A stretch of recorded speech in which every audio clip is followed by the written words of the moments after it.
Me yasa baka yarda da cewa Allah shi kadai ne yake yi ba dan adam ba? Ban fahimce ka ba.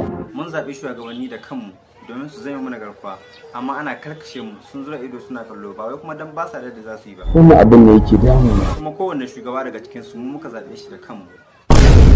Kuma abin haushin ma a lokacin da ake zaɓen su sai an rasa rayuka da dama saboda tashin hankali.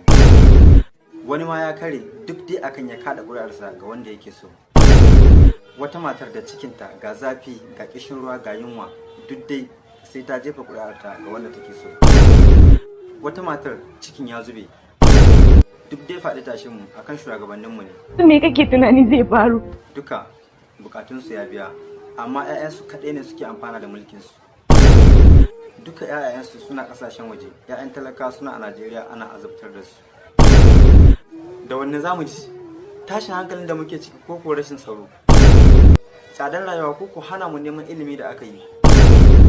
An shiga cikin makaranta an kwashe 'ya'yan marasa gata. La hawla wala quwwata illa billah. Hanya an tare waɗanda suke shigo da abincin da za mu ci.